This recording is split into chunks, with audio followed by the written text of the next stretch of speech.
캘리포니아 모하비 국립보호구역에서 대규모 산불이 발생했습니다. 진화율은 아직 23%대의 낮은 수준에 폭염 속 산불이 빠르게 번지면서 산불 진화에 난항을 겪고 있습니다. 최근 주차장 QR코드를 이용한 셀프 결제 서비스를 악용해 개인정보와 카드 정보를 유출하는 신종 사기가 급증하고 있는 것으로 나타났습니다. 캘리포니아주가 디지털 운전면허증을 전격 시행할 전망입니다. 얼바인 지역의 한 보석 가게에서 3인조 무장강도가 침입해 수십만 달러의 금품을 훔쳐 도주했습니다. 아마존이 미전역에 의사의 진료와 약 처방이 가능한 원격 의료 플랫폼 서비스를 출시했습니다. 정통 한의에서 최고의 보약을 꼽으라고 한다면 단연 경옥고입니다. 동의보감은 몸을 보호하는 보약으로부터 출발하는데 그 동의보감의 첫 번째 처방도 바로 경옥고입니다. 하지만 여러분이 선택하실 수 있는 시중의 모든 경옥고가 비슷한 수준의 효능을 가진 것은 아니죠. 10만이 장석군의 천종산삼 경옥고는 수십 년간 산삼 전문가로서의 경험과 노하우를 담아 만든 가장 높은 수준의 경옥고입니다. 여러분 안녕하십니까? 8월 1일 첫 소식입니다. 캘리포니아주 모하비 국립보호구역에서 발생한 요크 산불이 빠르게 확산하면서 네바다주까지 번지고 있습니다. 최악의 초대형 산불은 불 소용돌이를 일으키며 국립공원을 집어삼켰고 현재까지 8만 에이커가 전소됐는데 진화율은 23%입니다. 이두현 기자의 보도입니다. 사막에서만 자라는 조시아 트리가 시뻘겋게 타오릅니다. 두꺼운 연기 기둥은 마치 토네이도를 연상케 하고 불길은 산등성이를 따라 빠르게 번집니다. 지난달 28일 샌버나니도 카운티 모하비 국립보호구역에서 발생한 요크 산불은 현재까지 8만 에이커를 태웠습니다. 화씨 100도대를 넘는 폭염에 강풍까지 불면서 올해 캘리포니아주에서 발생한 최대 규모 산불로 기록됐습니다. It's scary. Fire takes over and you can't control it, especially when it's high winds. So people's lives are at stake, the people fighting the fire. 산불 진압에도 난항을 겪고 있습니다.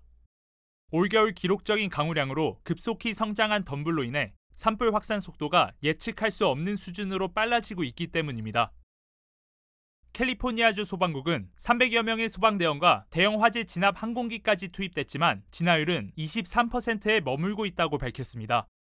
The guys are going after it really hard. But also with that, we're in the national preserve, right? And so that's delicate land, right? It's got a lot of cultural, it's got a lot of environmental, a lot of unique ecosystems, those types. 이번 산불로 인한 인명 피해는 보고되지 않았습니다. 인적이 드문 지역인 만큼 현재까지 주민들의 대피령도 발령되지 않은 상태입니다. 하지만 불길이 캘리포니아주를 넘어 네바다주 라스베가스까지 번지고 있어 대기질 경보가 내려지면서 주민들의 우려가 커지고 있습니다. MBC 뉴스 이두현입니다. 기록적인 폭염으로 신음하고 있는 건 다른 나라들도 마찬가지입니다. 이란은 이틀간 공휴일을 선포했고 일본은 125년 만에 가장 더운 7월을 보냈습니다. 김민찬 기자입니다. 이란이 기록적인 폭염으로 이틀간 임시 공휴일에 들어갑니다. 이란 서남부 지역은 한여름 낮 최고 기온이 50도에 육박하고 다른 지역도 40도를 넘나듭니다. 이란 남부 아흐바즈에서는 수은주가 51도를 기록하기도 했습니다. 폭염 환자도 급증했습니다. 서남부 지역에서만 1,000명 넘는 환자가 발생한 것으로 전해졌습니다. 전례 없는 폭염이 이어지자 이란 정부가 공휴일이라는 특단의 대책을 내놓은 겁니다. 이란 국영통신은 국민 건강을 지키기 위해 2일과 3일을 휴일로 지정했다고 전했습니다. 보건부가 공휴일을 제한했고 강요들이 동의했다고 설명했습니다. 일본은 지난달이 125년 만에 가장 더웠습니다. 7월 평균 기온이 평년보다 1.9도 올랐는데 1898년 통계를 시작한 이후 최고치를 기록했습니다. 지역별로는 도쿄가 평년보다 3도 높았고 홋카이도도 2.9도 치솟았습니다. 기온을 관측한 25곳에서 최고치를 기록했습니다. 폭염이 이어지면서 온열 질환 환자도 7월 마지막 주에만 최초로 10,000명을 넘었습니다. 미국 사막 도시 피닉스는 43도 이상 폭염이 31일째 이어지면서 사상 최장 기록을 갈아치웠습니다. 이처럼 전 세계에서 기록적인 폭염이 이어지자 경제 손실도 만만치 않습니다. 무디스는 폭염이 전 세계 GDP를 2100년까지 최대 17.6% 위축시킬 수 있다고 내다봤습니다. 특히 미국은 노동 손실로 드는 비용이 2050년까지 연간 5천억 달러, 우리 돈으로 640조 원에 달한다는 전망도 나왔습니다. MBC 뉴스 김민찬입니다. 오후 태풍 독수리의 영향으로 중국 북부 지역에 폭우가 쏟아졌습니다. 수도 베이징에서만 수십 명이 숨지거나 실종됐습니다. 베이징에서 이혜인 특파원입니다. 건설 장비 한 대가 물살과 싸우며 전진합니다. 주택가를 덮친 급류에 고립된 일가족을 구하러 가는 겁니다. 집 밖으로 대피해 있던 일가족은 다행히 무사히 구조됐습니다. 불어난 강물에 차가 둥둥 떠다니고 다리도 빨라진 물살을 견디지 못하고 무너졌습니다. 5호 태풍 독수리의 영향으로 베이징에는 지난달 29일부터 4일간 260mm의 비가 쏟아졌습니다. 특히 베이징 서쪽의 먼터우거우구는 470mm가 넘는 역대급 강우량을 기록했습니다. 어제 오전부터 비는 약해졌지만 도시 곳곳이 진흙밭으로 변했고 주택가 골목에는 폭우에 휩쓸린 차량들이 방치돼 있는 모습을 쉽게 찾아볼 수 있습니다. 인명피해도 커 베이징에서만 11명이 숨지고 27명이 실종됐습니다.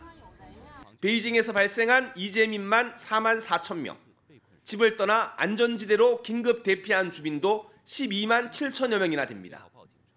베이징과 인접한 허베이성에서도 9명이 숨지고 6명이 실종되는 등 중국 북부 지역 상당수가 이번 폭우로 큰 피해를 입자 시진핑 주석까지 나서서 신속한 피해 복구를 지시했습니다. 抓紧修复交通、通讯、电力等受损基础设施，尽快恢复正常生产生活秩序。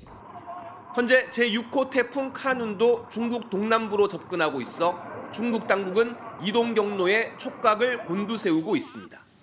베이징에서 MBC 뉴스 이혜인입니다. 최근 주차장에 셀프 결제 서비스를 악용해 개인정보와 카드 정보를 유출하는 신종 사기가 늘고 있어 각별한 주의가 요구됩니다. 비영리단체인 BBB는 사기범들이 주차장에서 고객들이 휴대폰으로 QR코드를 스캔해 셀프로 주차 요금을 결제할 수 있도록 하는 서비스에 조작된 QR코드를 부착하는 경우가 늘고 있다고 경고했습니다. 만약 가짜 QR코드를 스캔했다면 사용자의 개인정보와 카드 정보가 넘어가게 되고 얼마 뒤 신용카드에 요금이 청구되는 것으로 드러났습니다. 이 같은 사기를 피하기 위해서는 미터기를 통해 직접 요금을 지불하고 짧은 결제 링크나 실제 QR코드 위에 더 씌워진 스티커가 없는지 주의 깊게 살펴야 한다고 당부했습니다. 캘리포니아주 당국이 디지털 운전면허증을 시행할 전망입니다. 캘리포니아주 차량국 DMV는 모바일 운전면허증을 일부 지역에서 시범 운행한 결과 핸드폰 안에 운전면허증을 갖고 다니는 것이 안전하고 편리하다는 것을 파악했다면서 올해 말부터 전격 시행에 나설 예정이라고 밝혔습니다. 다만 초기에는 디지털 사용에 대한 혼선을 피하고 신분 확인 절차 등이 자리 잡을 때까지 디지털과 물리적 면허증을 모두 소지하고 다니다가 안정화되면 디지털 면허증만 소지할 수 있도록 시행할 예정이라고 전했습니다. 한편 루이지애나와 콜로라도, 애리조나주, 조지아, 하와이, 메릴랜드 등 9개 주는 현재 모바일 운전면허증을 시행하고 있으며 유타주는 시범 운행 중입니다. 공항 역시 샌프란시스코와 LA, 산호세 등 26개 공항을 포함한 일부 국제공항에서만 허용되고 있습니다. 캘리포니아주 베이 지역의 한 철물점이 1년 만에 수십만 달러 상당의 상품을 도난당한 것으로 알려졌습니다. 뉴욕 포스트에 따르면 프리몬트의 데일 하드웨어 철물점의 절도 손실 금액이 하루에만 1,800달러, 그리고 연간 70만 달러에 달하는 것으로 나타났습니다. 해당 매장의 감시 카메라에는 도둑들이 오히려 당당한 모습으로 물건을 훔치고 심지어는 수십 개의 물건을 주머니에 넣는가 하면 $10,000짜리 제품을 가득 채운 뒤 총기로 위협하며 뻔뻔하게 매장 밖을 나서는 모습도 포착됐습니다. 천물점 직원은 이제는 절도 범죄가 워낙 빈번하게 일어나기 때문에 손실 금액이 $10,000 이상일 때만 경찰에 신고한다며 답답한 심정을 호소했습니다. 전문가들은 약탈을 조장하는 소셜미디어의 여파와 노숙자 증가, 마약 중독과 같은 문제들로 좀도둑들이 더 전문적이고 조직적으로 절도 범죄를 저지르게 만들고 있다고 지적했습니다. 당국은 알라메다와 산마테오 그리고 샌프란시스코 카운티의 지난해 절도 범죄 신고 건수가 2013년 이후 최고치를 기록했다고 밝혔습니다. 한편 전국 소매연맹 재단이 발표한 조사에서는 베이 지역이 지난 2년간 도난으로 인해 두 번째로 가장 큰 피해를 입은 대도시로 조사됐고 LA는 4년 동안 1위를 기록 중입니다. 한편 얼바인 지역의 한 보석 가게에서는 대낮에 3인조 무장 강도가 침입해 경찰이 수사에 나섰습니다. 얼바인 경찰국은 어제 낮 12시 20분쯤 잼보리 로드와 마이클슨 드라이브 인근의 한 보석상에 복면을 쓴 무장 강도가 침입해 $900,000의 금품을 훔쳐 그대로 도주했다고 밝혔습니다. 경찰은 감시 카메라에 찍힌 용의자들은 망치와 쓰레기통 2개를 들고 30초 만에 진열장을 깨고 보석을 강탈했다며 머리부터 발끝까지 검은색으로 무장했지만 흑인으로 추정된다며 관련 정보가 있는 주민들의 적극적인 제보를 당부했습니다. 한편 경찰은 공개 수배령을 내리고 수사를 확대하고 나섰습니다. 아마존이 원격 의료 플랫폼인 아마존 클리닉을 출시하고 서비스를 시작했습니다. 아마존은 지난해 11월 일부 지역을 대상으로 실시해온 아마존 클리닉 서비스를 미국 전역으로 확대한다고 밝혔습니다. 이용자들은 오늘부터 미국 50개 주와 워싱턴 DC에서 아마존 클리닉을 통해 의사의 원격 진료를 받을 수 있습니다. 아마존 클리닉은 의료 서비스를 직접 제공하지는 않지만 제휴를 맺은 원격 의료 제공 파트너와 환자를 연결해주고 사용자들은 이를 통해 원격 진료와 처방전 등을 받을 수 있습니다. 원격 의료 서비스는 축농증과 알러지, 편두통 등 경증 질환을 대상으로 하며 메시지 기반 채팅은 규제 문제로 34개 주에서만 사용할 수 있습니다. 캘리포니아주가 타이어 제조업체들에게 기존의 타이어 제작에 사용하던 화학물질 대신 다른 대안을 찾아야 한다고 경고했습니다. 캘리포니아 독성물질 통제국은 타이어 제작에 주로 사용되는 화학물질 6-PPD가 사람이나 환경에 유해한 영향을 미치는 물질로 식별됐다고 밝혔습니다. 당국은 6-PPD 퀴논이라고 불리는 이 화학물질은 타이어가 열이나 자외선에 장기간 노출되면서 손상되는 것을 막기 위해 사용되는데 공기 중에 오존과 반응해 또 다른 화학물질을 형성한다고 설명했습니다. 연구 결과 이 물질은 여러 생물에 유해한 영향을 미칠 수 있고 특히 멸종 위기종으로 알려진 일명 은연어인 코연어를 대량 멸종시킬 만큼 위협적인 것으로 드러났습니다. 당국은 현재 타이어 제조업체와 협력해 대체 가능한 물질을 찾고 있다고 전했습니다. 한편 당국은 해당 물질을 사용하는 타이어 제조업체는 11월 30일까지 주 규제 기관에 통보해야 한다고 덧붙였습니다. 공화당 대선 주자 도널드 트럼프 전 대통령이 지난 2020년 대선 결과 뒤집기 시도와 선거 사기 주장을 유포한 혐의로 추가 기소됐습니다. 연방대배심은 오늘 트럼프 전 대통령에 대해 대선 결과 뒤집기 시도 등 4개 혐의를 적용해 기소를 결정했습니다. 이에 따라 트럼프 전 대통령은 앞서 기밀문서 불법 유출 등 연방법 위반으로 모두 3차례 기소를 당했습니다. 한편 이번 기소는 지난 16 의회 난입 사태와도 연관되어 있는 만큼 내년 대선 가도에 중대한 영향을 미칠 수 있다는 분석이 나오고 있습니다. 러시아와 우크라이나가 끊임없는 공격을 주고받는 동안 애꿎은 시민들의 피해가 커지고 있습니다. 러시아에서는 유사시 핵을 사용해야 한다는 주장까지 나오고 있습니다. 파리에서 손영 특파원입니다.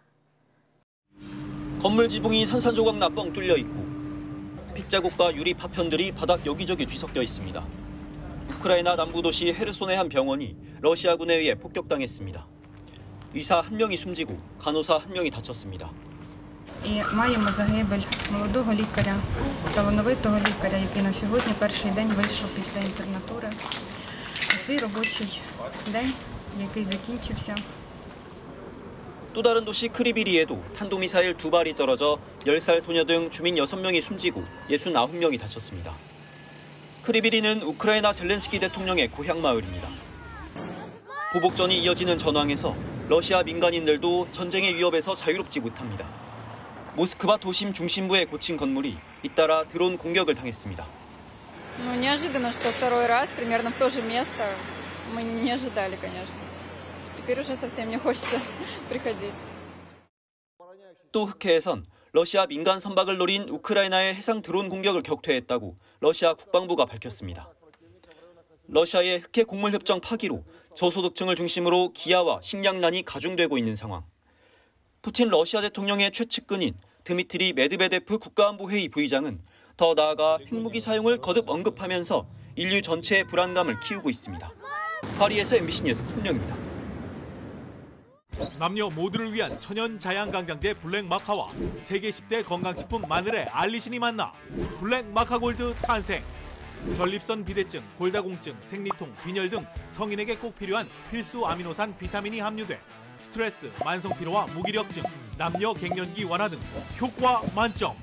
늘 피곤한 당신을 위한 슈퍼 활력 푸드. 남녀 모두 파워업. 지금 10만이 장석훈의 천종산삼에서 만나보세요. 다음은 한국 소식입니다. 한국 정부가 4년 만에 폭염 위기 경보를 가장 높은 단계인 심각으로 상향했습니다. 한국 대부분 대도시 지역의 열대야가 계속되면서 잠 못 이룬 시민들은 물가에 나와서 더위를 식혔습니다. 김세영 기자입니다. 어젯밤 10시 서울 망원 한강공원. 무더위에 쉽게 잠들지 못한 시민들로 공원이 북적입니다. 가족과 함께 돗자리를 깔고 앉아 선선히 부는 강바람을 쐬어보고 낮에는 숨쉬기 힘들 정도로 너무 더운데 그래도 밤에는 좀 선선하고 여기 강가니까 바람도 잘 부니까 시원한 맥주와 함께 야식을 먹으며 답답한 무더위를 달래봅니다. 너무 더워가지고 그래도 한강에 좀 나오면 좀 시원하지 않을까 해서 이렇게 나오게 됐어요. 라면 사와가지고 이렇게 여자친구랑 맥주 한잔 하고 있었어요. 땡볕 내리쬐는 폭염에 즐길 수 없던 야외 운동도 더위가 한풀 꺾인 사이 시도해봅니다. 작년에 비해서 더 더워요. 너무 더워요. 지금도 서 있으면 땀이 막 흘릴 정도인데. 밤사이 서울의 최저기온은 27도를 웃돌았습니다. 이 밖에도 강릉 28.6도, 인천 26.7도를 기록하면서 열대야가 계속됐습니다. 전국적인 폭염은 오늘도 이어질 예정입니다.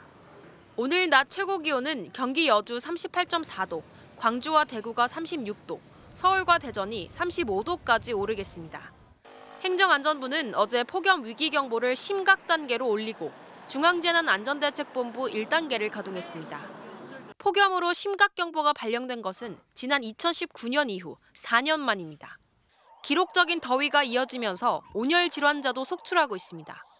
지금까지 발생한 온열 질환자는 1,191명, 지난해 같은 시기와 비교해 140명 더 많았습니다. 사망자 수도 지난해보다 2배 더 많은 13명으로 늘어났습니다. 중대본은 관계부처와 지방자치단체에 고령 농업인 등 폭염 취약계층에 대한 관리 대책을 강화하라고 당부했습니다. MBC 뉴스 김세영입니다. 서울의 초등학교에서 한 학부모가 지난 5달 동안 교장과 교감을 7차례나 고소 고발했습니다.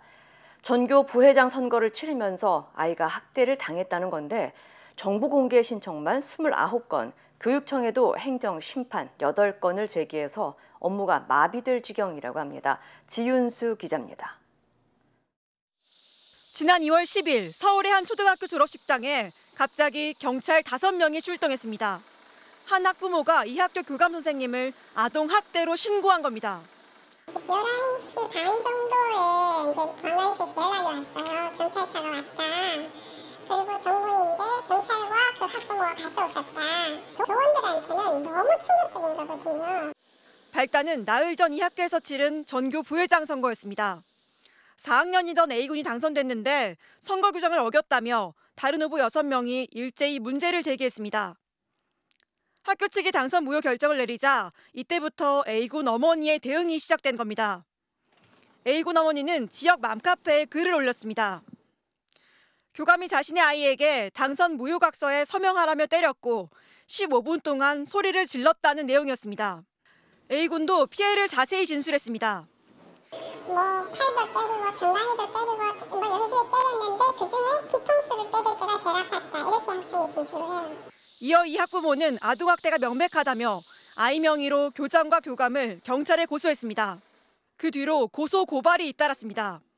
아동복지법 위반, 공문서 위조, 강요와 협박, 명예훼손 등등 7차례에 달합니다.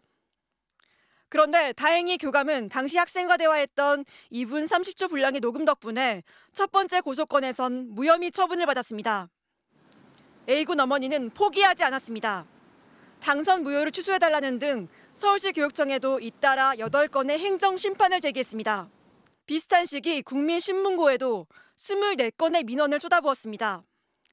정보 공개를 청구한 건 모두 29건이었는데 6월부터는 선거와 무관해 보이는 교장의 과거 인사, 도로 열선공사 내역, 학교의 카드 이용 내역서 등을 요구했습니다. 너무 지나친 민원, 또 정보 공개 요청이다. 지금 학교뿐만 아니라 지금 교육청까지 상당히 좀 괴롭히는 상황으로 지금 이게 전개됐었어요. 이 같은 정보 공개 청구는 세부 항목으로 따지면 300건이 넘는데 학교는 이번 학기 내내 정보 공개 청구에 대응하느라 쩔쩔매고 있습니다.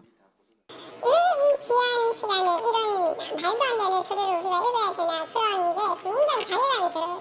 이에 대해 학부모 측은 비리에 연루된 교장이 아이를 선거에서 떨어뜨리려 했다며 아이의 명예가 훼손돼 고소와 행정심판을 진행한 것이라고 반박했습니다. 이에 대해 교장은 비리 의혹을 제기한 이 학부모를 명예훼손으로 오히려 고소했습니다. 그래서 면책권을 좀 보장해 주셔야지만 저희들이 아이들한테 이건 아니야라고 말할 수가 있습니다. 이건 아니야는 아이들이 성장하면서 듣고 배워야 되는 과정이지. 이런 민원 제기와 무관하게 A군은 지난 3월 치러진 재선거에 단독 출마해 전교 부회장에 당선됐습니다. MBC 뉴스 지은수입니다. 한국 정부가 철근 누락 아파트 전수 조사에 나서면서 파장이 커지고 있습니다. 문제가 드러난 아파트 상당수가 LH 전관업체의 감리와 설계를 받은 것으로 드러났습니다. 윤석열 대통령은 이를 건설업계의 이권 카르텔이라고 지목하면서 부실공사의 시점을 두고 전 정부를 겨냥했습니다. 이정은 기자입니다. 철근 누락 아파트의 원인으로 윤석열 대통령이 이권 카르텔을 지목했습니다. 이러한 문제의 근본 원인으로 건설 산업의 이권 카르텔이 지적되고 있습니다. 국민 안전을 도외시한 이권 카르텔은 반드시 깨부수어야 합니다.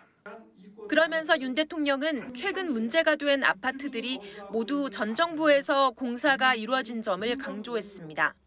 지금 현재 입주민이 거주하고 있는 아파트의 무량판 공법 지하 주차장은 모두 우리 정부 출범 전에 설계 오류, 부실 시공, 부실 감리가 이루어졌습니다.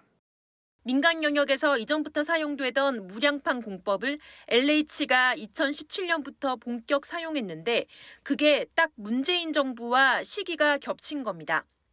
윤 대통령이 지적한 이권 카르텔에 대해 대통령실 관계자는 다양한 문제점들을 예로 들었습니다.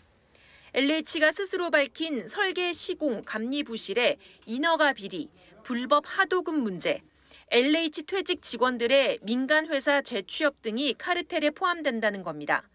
특히 이른바 정관들이 취업한 업체가 철근 누락 아파트 15곳에 관여한 정황이 확인돼 파장을 일으키고 있습니다. LH 퇴직 직원들의 재취업 현황과 국토부 자료를 교차 분석한 결과 철근 누락 아파트 15개 단지 중 8개 단지는 정관업체가 감리를 맡았고 15개 단지 중 14개 단지는 정관업체가 설계를 맡은 것으로 나타났습니다. MBC 뉴스 이정은입니다. 맨손으로 고층 건물을 오르는 것으로 유명한 프랑스인이 홍콩에서 건물 등반 도중 숨졌습니다. 관련 소식 전해드립니다. 전 세계 고층 건물을 타고 오르는 것으로 유명한 프랑스인 레미 루시디의 모습입니다. 홍콩 언론에 따르면 루시디는 지난 27일 홍콩의 한 고층 건물을 등반하던 도중 현장에서 떨어져 숨졌습니다. 경찰은 그가 건물을 오르면서 사용한 카메라를 현장에서 발견했는데요. 루시디가 마지막으로 목격된 곳은 사고 당일 저녁 7시 반쯤 건물 68층의 펜트하우스였습니다. 마지막 목격자는 펜트하우스의 가사 도우미로 루시디가 창문을 두드렸다고 언급한 것으로 전해졌습니다.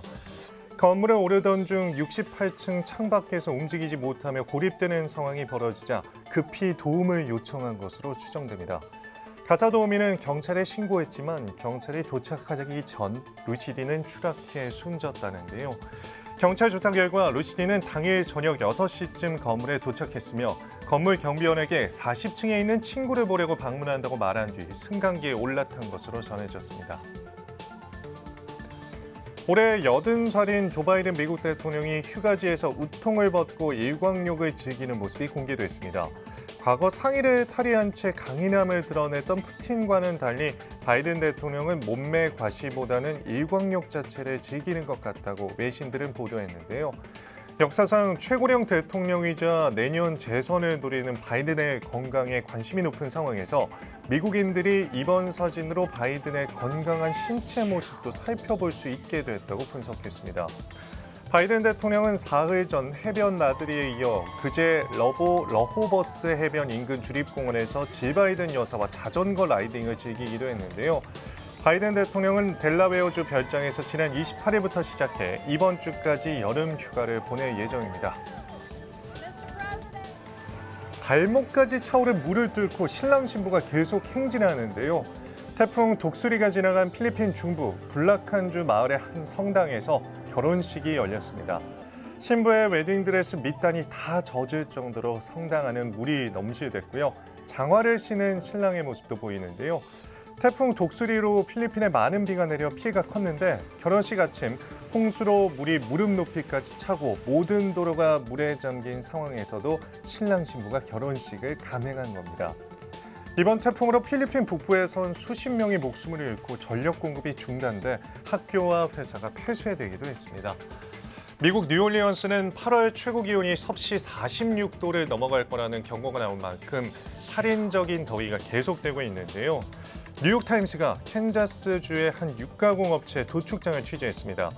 신문은 이곳 직원들이 무더위에 익어가고 있다면서 이 업체에선 장비를 소독할 때 82도 넘는 뜨거운 물을 부어야 하는데 선풍기 말고는 냉방시설이 따로 없다며 직원 2,500명 중 200명 정도가 지난 5월 이후 일을 그만뒀다고 전했습니다.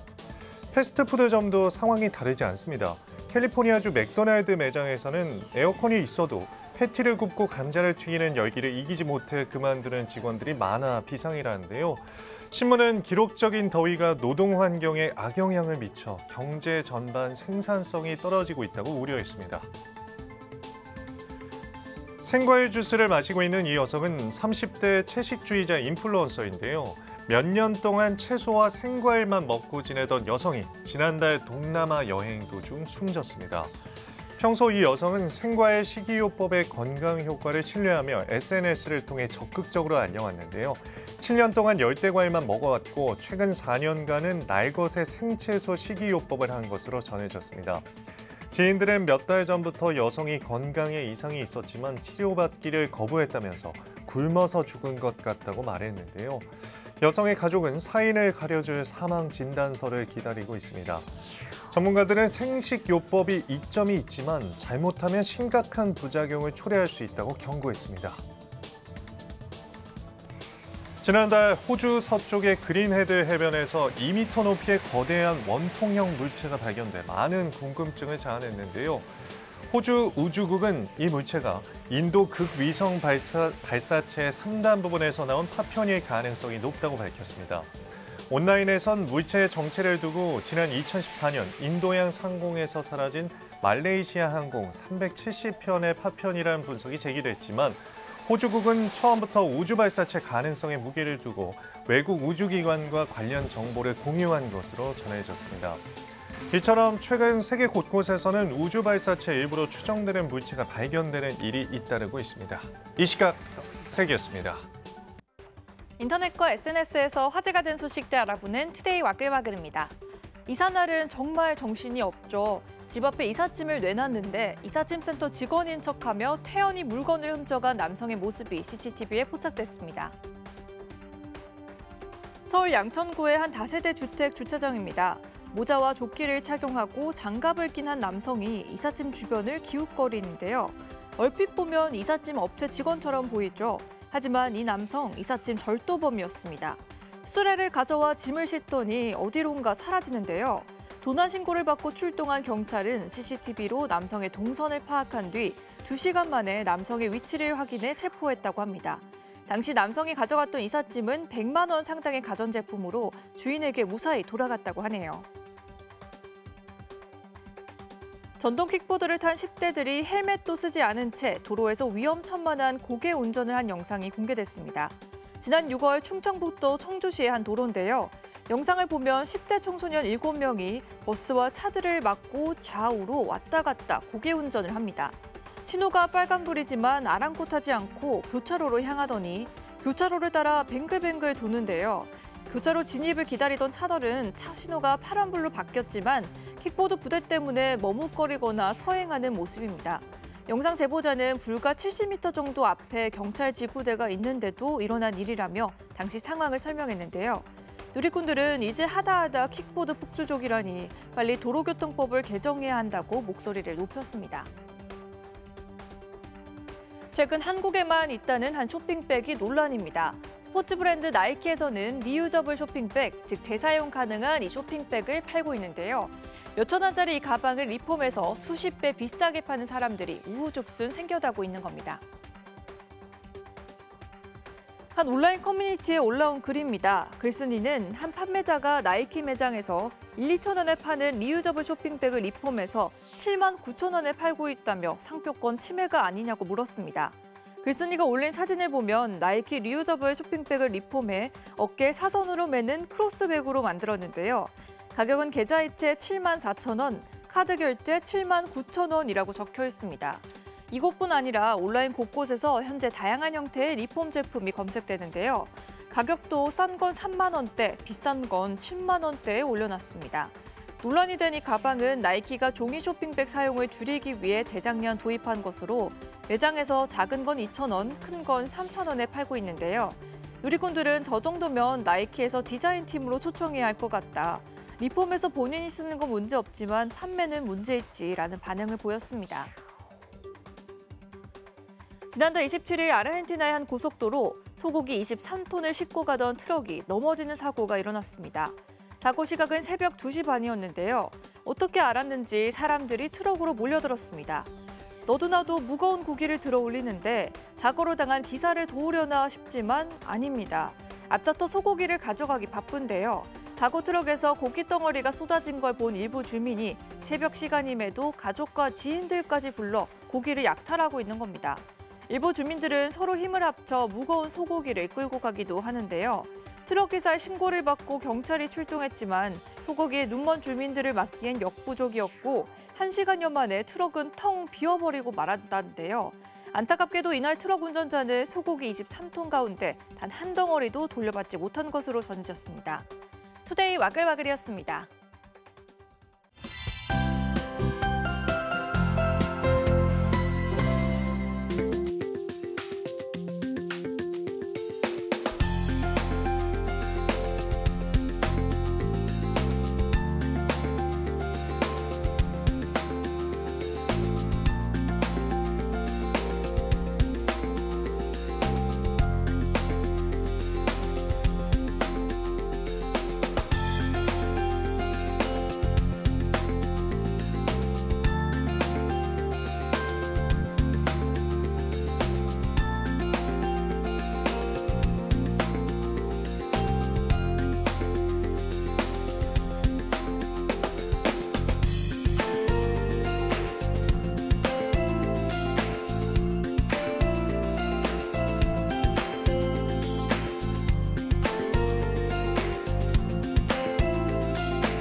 이상으로 8월 1일 화요일 뉴스를 마칩니다. 시청해주신 여러분 고맙습니다.